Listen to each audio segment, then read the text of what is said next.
Gather round, mortals! For the first time, hear the tale of young Atreus' maiden trip into the perilous Norse wilds, where malice and danger abound.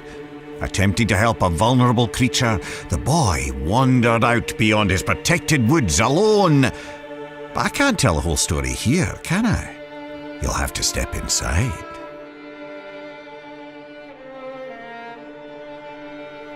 Atreus awoke to find his father missing. Not that there was anything unusual about that. Tasked with retrieving their dinner, Kratos would often take leave on day-long hunts. Why it took all day, Atreus never fully understood, but he knew better than to ask. After a quick breakfast, the boy got up and headed outside to practice his archery. He drew his bow taut, let his deep breath loose, and released an arrow. It sailed far beyond his target, becoming just another stick in the woods. The boy sighed. He'd have to find it later, likely when he wasn't looking for it. Determined to hit the target this time, he grabbed another arrow and focused hard. He held the string till his arm burned and let it fly. A bullseye! Well, almost. Maybe if you looked at it from a certain angle. You know. His mother called, and though he wasn't quite done yet, Atreus put his arrows down and went inside. Every day she would teach him, mostly language and archery. Honestly, the kid was pure dead brilliant, reading and writing on his own already.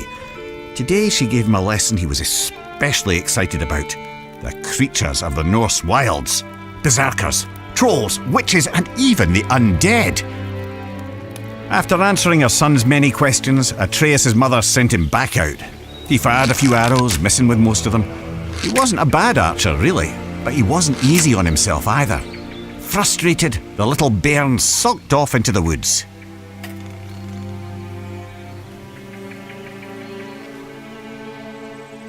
Don't sulk yourselves. Follow the boy to the next area.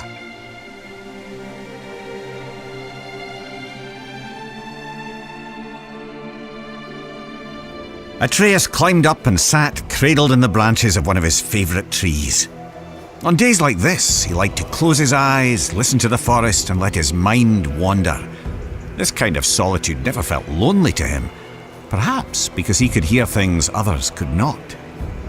Ever since he could remember, the thoughts of others, animals mostly, could intrude upon his own.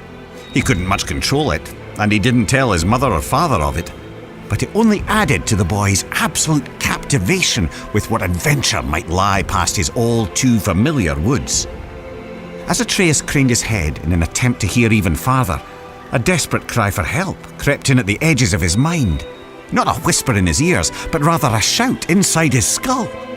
Atreus shot up, and as he did, heard a second voice, a call to adventure, taunting him with the promise of a hero's journey. He jumped down from the tree and ran toward the voices. They grew louder and louder, overwhelming him to the point that he halted abruptly, stumbling as his inertia nearly overtook him. He hesitated there, knowing it would displease both his parents to venture further. In response, the voices only grew more urgent, demanding his attention. The lad could barely concentrate with this cacophony filling his head. He decided to follow the cry for help. Even as he did, the other voice derided the boy, calling him a coward. But if Atreus were to disobey his parents, it would have to come with good reason. Surely, he thought, they couldn't be too upset at him for responding to a distress call. Nearly convincing himself this might be true, Atreus took a deep breath and stepped out of the protected woods he'd known all his life into the foreboding Norse wilds.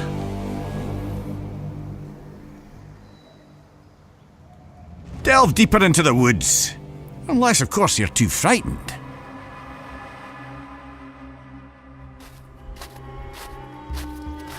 Making his way through Midgard's unfamiliar terrain, the pained cry of a wounded doe rang out, carried on the frigid breeze. After attempting to study the patterns of nearby tree roots to use as a guide back home, he set off in the direction of the injured animal. He imagined himself as the gods from his mother's stories, travelling to distant realms on the great tree Yggdrasil. He was brave Tyr, mapping the unknown for the good of all the realms. He was the mighty Ullr, on a hunt for honour and glory. He was lost, completely and hopelessly so. The woods now seemed to be a repeating maze of trees and jagged boulders. His growing panic was interrupted by sharp screams of agonising pain. The wounded animal was near and in true peril. Forgetting his own dilemma, Atreus shot toward the cries of the beast. And there, in a clearing near a creek, he saw it. A wounded doe lay on the ground. The matted, blood-stained fur on its chest heaved up and down as it struggled to breathe. An arrow jutted out of its neck. But what hunter would seek an innocent doe and fail to finish it off? The animal looked Atreus straight in the eye. Its pained grunts eased now as its pupils contracted. The one he had called had come. "You're safe now. I'm here," Atreus said, clumsily attempting to comfort the poor soul. "You can let go." The doe's strained breath became shallower. It took one final gulp of air in and ceased to move. Atreus laid his hands on the doe's heart and softly recited Norse death rites, inspired by his mother's teachings. The boy sighed, and his eyes drifted upward. As they did, he noticed there was far too much blood on the ground for a simple arrow wound. The red stains in the snow trailed off into the deeper brush. Atreus jumped to his feet to follow it.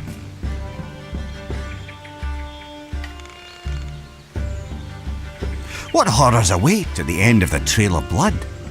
There's only one way to find out. The boy didn't have to go far to understand. The trail of blood didn't belong to the doe, but to the hunter, who now lay in pieces at Atreus' feet. The boy's stomach rolled as he took in the scene. He held his breath, attempting to let the nausea pass. And that's when he heard something else. Something hidden by the dark forest, mere steps away and still breathing. He turned to see two creatures from his mother's stories. Heaving, vile, undead monsters of pure rage. Draugr. Atreus' eyes grew wide as they met the empty sockets where the Draugr's eyes were supposed to be. The larger one roared, then it charged. The boy went for his quiver. He found an arrow but lost his footing. Crashing to the ground, the Draugr rushed ever closer. The larger one plucked Atreus from the ground. The monster bellowed, spraying rotten teeth and flaps of decaying gums. Its half-tongue flailed blindly like the death throes of a headless snake. It was disgusting. In desperation, Atreus stabbed out with his arrow again and again and again, and by pure chance he connected, striking the Draugr through a hole in its skull. The monster dropped him as he continued to scream and stab. The boy was lucky, but there was no time to celebrate.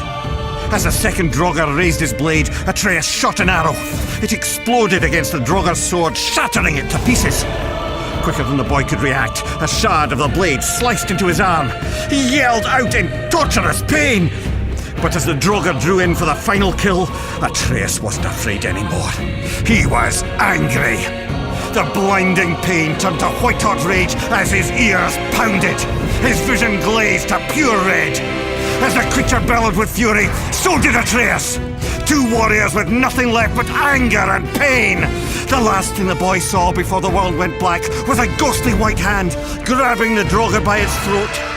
A small quiet question escaped Atreus' lips before he fell unconscious. "Father?"